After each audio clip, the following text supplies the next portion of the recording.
How exactly do you show bias for action in an interview? And more specifically, how do you do it when you are a B school intern? Even though you are young in your career, or maybe you don't have a ton of experience, it is possible to have a story or an example in your job interview where you demonstrate the potential to have a lot of scope or impact with decisions that you make. The candidate this week is a rare B school intern, targeting an intern level role. Company is Amazon that they were targeting, and specifically the Amazon intern program, and they were targeting a product manager type role. The specific leadership principle, as we discussed, will be bias for action. And the question that was asked was, tell me about a time where you begged for forgiveness instead of opting to ask for permission.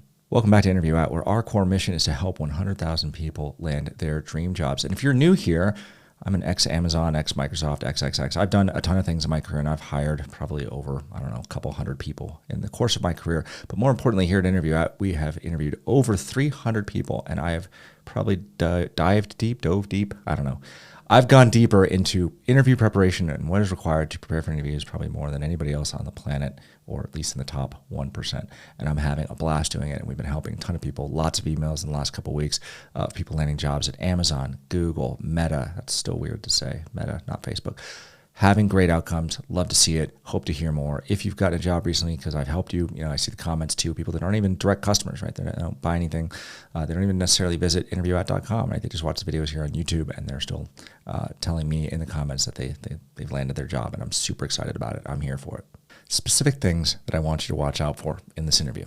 I gave a hint of this earlier, which is even though you're junior in an organization or have what you perceive as being a small role, it doesn't mean that you can't have the potential for huge impact with something that happens. And sometimes those will come up, and you have to grab onto them, be able to use them in your interviews, because it'll kind of give the interviewer more to grab onto and make it easier for them to envision you in this role at this company, right? This is a common problem where people are like, oh, I want to interview at Amazon or Meta or Apple, whatever, right? Big company, right? Big dreams.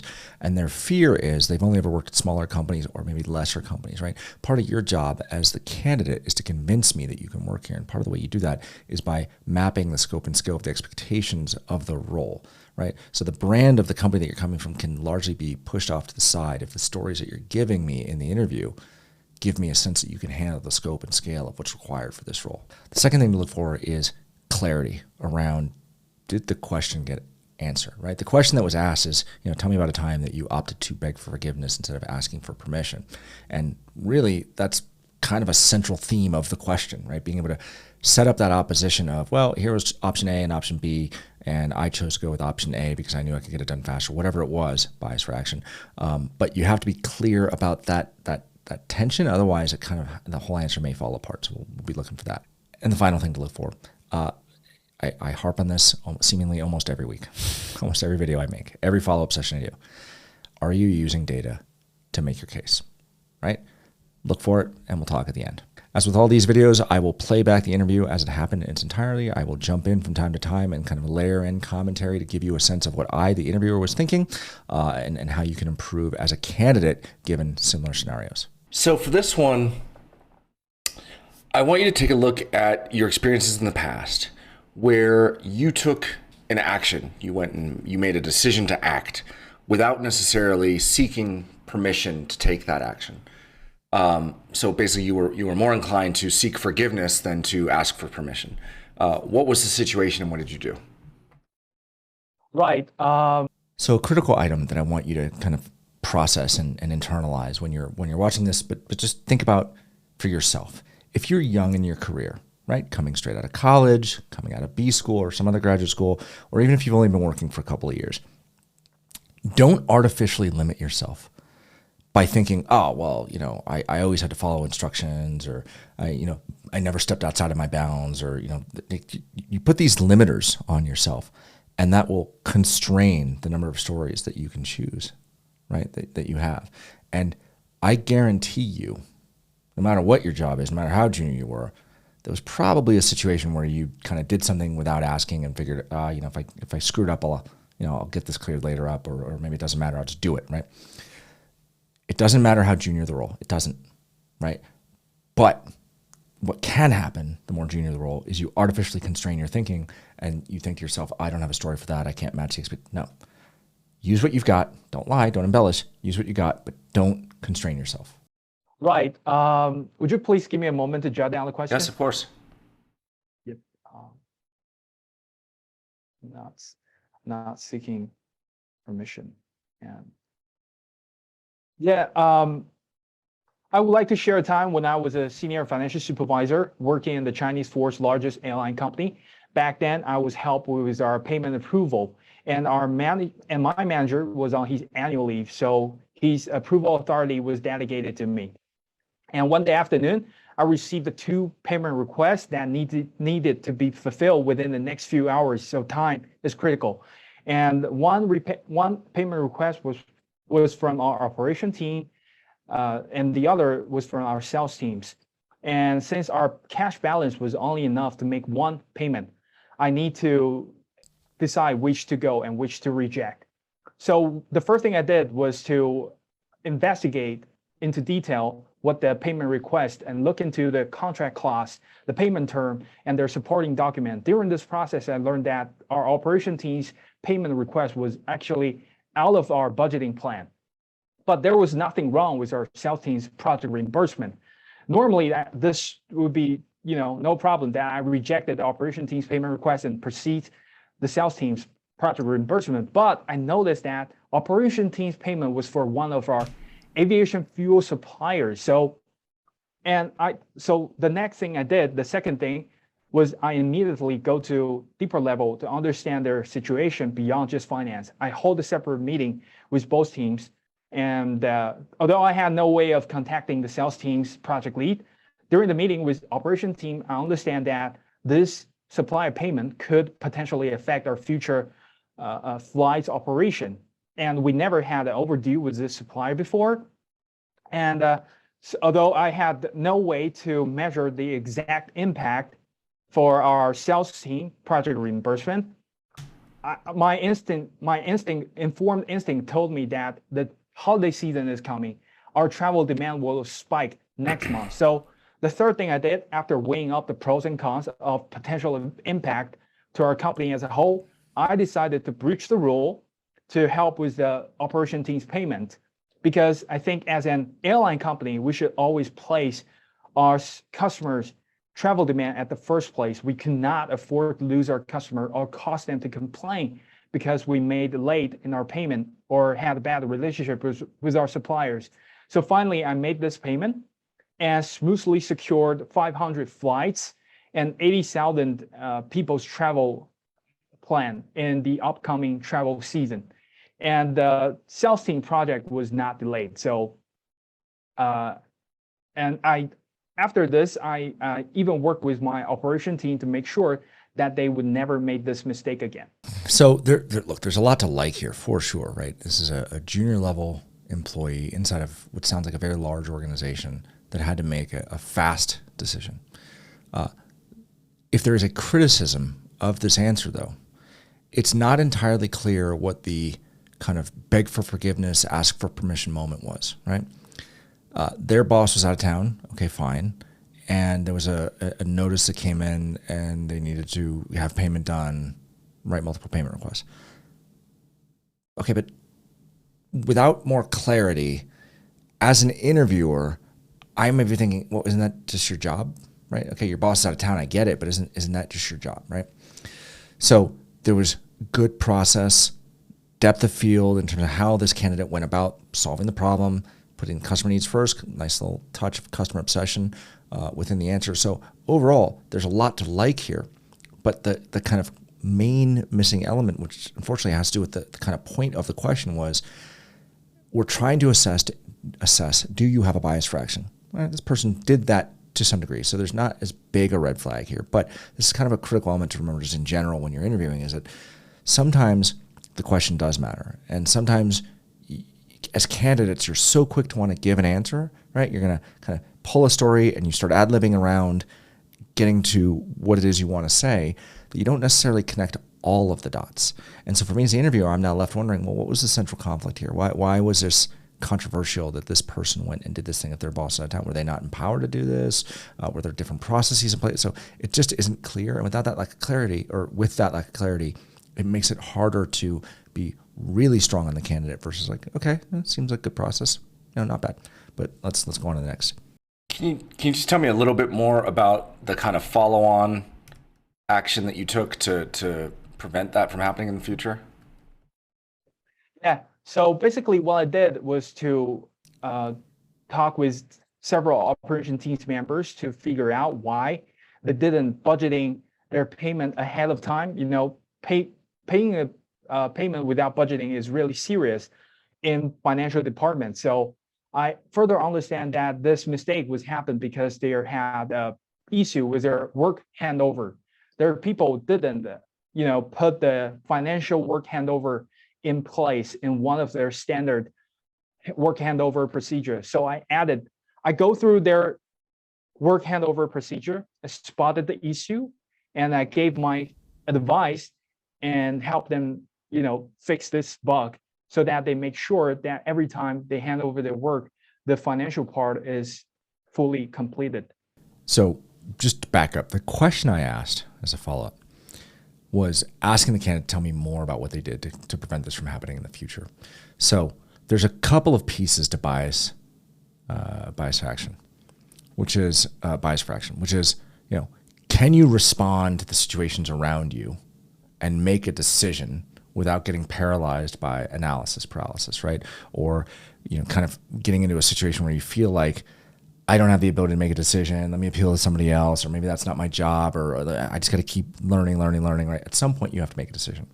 But it's also about making sure you're not fully reactionary and just, let me respond, deal with all the different problems.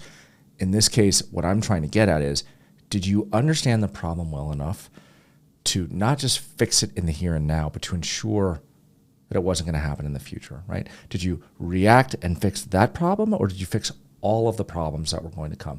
And so it's good that the candidate was able to kind of talk through their process for how they thought about this. Again, junior level person, not necessarily the greatest of solutions, not clear that, you might approach this differently with different department heads and figure out how this actually happened in the first place. But the fact that they were focusing and thinking about how to keep it from happening again in the future was actually a net positive here. But that is why I asked that question. So I'm not an airline person, so I don't know what financial handover procedures are, what that means. Can you just provide a bit more detail? Yeah, sure. So in this particular case, the operation teams, supplier management team. So basically, the department was responsible for maintaining the relationship with their suppliers. So when this guy resignated, he need to hand over his work.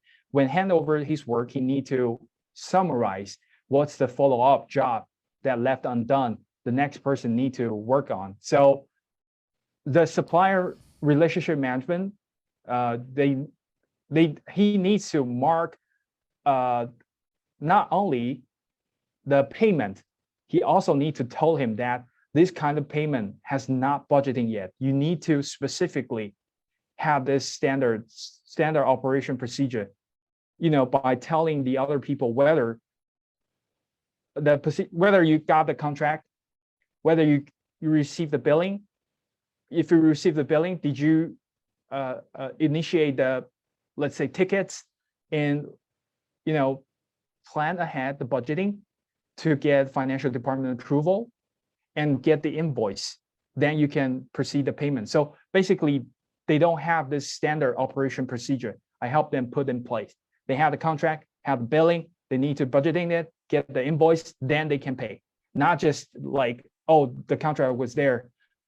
I don't know if they billing us yes or no, and I didn't budgeting our payment request ahead of time. So yeah, it's all because airline industry is a capital intensive.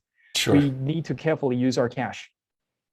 So I'm going to assume you believe. One thing I want to point out here within the context of that answer, I'm not sure the candidate actually did a great job of explaining in depth anything that they hadn't already said. I also want to be very clear and cognizant of the fact that English is clearly not the primary language of this candidate, and that's totally fine. I have a lot of candidates, customers who come through very concerned that English is a second or third language. It's totally fine, right? So long as you are clearly communicating, language barriers can be overcome. Where things can be somewhat problematic is when you're not advancing the thought. And in the context of that answer block, the candidate really didn't do a ton to advance my understanding as a non-airline person, how this could possibly come to be, right? Buying fuel is not new in the airline industry. Paying for fuel is not new in the airline industry. Paying contracts is not new in the airline industry. None of this is net new. So there's a little bit in the back of my mind of like, how did this even happen, right? Are they explaining this to me correctly? Am I misunderstanding this? So it starts to create a bit of, not necessarily cognitive dissonance, but definitely a little bit of seed of doubt of like, am I understanding this the right way? Are they explaining it well? And so it's not the language that's getting in the way. It's the clarity of the presentation of the idea that's now causing me to wonder, did I hear something wrong? Am I interpreting this wrong way? Or is this candidate not as good as I thought, right? It's just something to keep in mind. You made the right decision. So given that, what information did you have at the time that led you to believe that this was the right course of action? Yeah, that's a really tough question because I have no way contacting their sales team's project lead. So I can only, based on the judgment that talking to other team members from the sales team, all I know is that the sales team project was for their CRM system upgrade. When I further dig into their contract clause, payment terms, supporting documents, I have no way figuring out what the exact impact will be look like. So, but I know that they're just at their start of their project. So I assume they should be able to wait until next payment cycle. And I explained to lots of other sales team member that as an airline company, the aviation fuel supplier is the payment cannot be delayed, and they show their understanding. So based on the information that I have, I made the decision. Okay. Perfect. One thing that I would note is that this was definitely a level appropriate answer, right? This is a relatively junior person coming out of a B school program. They're not going to have, world shaking ideas and work product, and that's totally fine. I would, however, as part of the feedback to this candidate, things to think about would be, it's not clear to me that either this candidate didn't explain it very well, or I didn't ask the right questions, or it just something wasn't right about just the vendor payment term review, right? How the company was dealing with late payments in the past, and how this situation was the same or different, or maybe novel or new, unclear. What was the possibility for disruption, right? They said that they saved 500 flights, but it's not clear, like, was that for one day of fuel, or was it because it was for this specific fuel contract? So there's just a lot of these little kind of details that in the context of a larger organization, an airline, especially, I think they said it was one of the larger airlines in China, right? So you're talking about a large organization, pretty advanced operations. I doubt any of this was a new thing, but it's sort of being presented as a new thing, which is it fell to this person to deal with this thing that had never happened before, or they didn't know what to do with, which is a request for payment that was being made. It wasn't budgeted, right? It's odd to me listening to that story now on the second or third time. Why did this come across as a novel thing that needed to be solved in this way? So there's a lot, just the lack of clarity there in terms of inclusion of additional content that would have helped me as the interviewer kind of pull it along. Would be better and stronger in the answer. But again, as a B school candidate, don't be concerned about setting the world on fire and solving all the world's problems. In this specific answer, I would say it comes down to a function of communication and the quality of how that story was communicated, which, yes, a bit impacted by English as a second language, but there's just kind of holes in terms of additional questions that could have been answered that would have helped me listening to the story that were kind of running through my head, like, well, why did this happen? How did this never happen before? And what is it? What was a normal process for dealing with this? Because surely this wasn't the first time. So when I talk about the STAR fact method, it's not enough to break your story up into the STAR format, and it's not enough to just think about the FAQs. It is, what are the right questions, the right likely to be frequently asked questions if you're sharing the story with any kind of a leader. what were they going to ask you to defend your work, right? So as always, at the end of these, I like to read the assessment that I would have read into the room for this candidate had I been on the hiring loop. And for bias for action, I wrote, the candidate demonstrated bias for action in a situation which clearly had high potential impact to the company if it went wrong. And the decision was very much a one-way door. This is much more impactful in this interview for a more junior employee. Missing from the discussion was demonstrating clear understanding of what data could have been used to more clearly inform the decision. This is not a red flag given the level of the employee, but certainly an area where if the candidate had the content, it would improve on this already good answer. Again, my point is that the more junior the person is, this answer shines as a good one, right? Because it had potential for huge impact, although there was a lot of details that are kind of left out, and you'd expect more from a more senior leader, senior communicator, and better executive presence, but that's all fine. One topic that I mentioned in the assessment that hasn't come up in the interview yet, the idea of one-way doors. This was a topic that was introduced to me pretty early on in my time at Amazon, but it's this idea that when you're making decisions in an organization, you want to push as many decisions downward in the organization as possible to allow the people closest to the problem make the decisions. And one of the ways you can assess whether or not this is a decision you can push down inside your organization is it a one-way or a two-way door? A two-way door is a decision that, we make a decision, we go make some changes, something happens. Oh, it breaks, we can undo it pretty easily. We can go back through the door and go back to where we were before. A one-way door is, well, if we make this change, it's really hard to undo, if at all. So you better be right? So potential for impact tends to be higher with one-way doors, although sometimes not, but potential for impact and one-way door versus two-way doors, that's really how you want to gauge the importance of your decisions. And in this case, for such a junior employee, this had the potential to clearly, it was absolutely a one-way door, so you don't pay, flights aren't flying. Now everyone's running around wondering what happened here. So clearly a one-way door, and potential for impact is very huge, right? It's just number of flights impacted was 500. That seems like a lot, although I couldn't tell you how many flights United flies out of Denver here on a daily basis, but 500 seems like a lot of flights. So for such a junior employee, not a bad story, could have been better. There's some content that was missing, but again, as a B school candidate, sometimes you lack the lensing to understand how a more senior person would evaluate or think about these things. And that's why we do these mock interviews. It's a way to get the feedback you need before the interview that actually matters.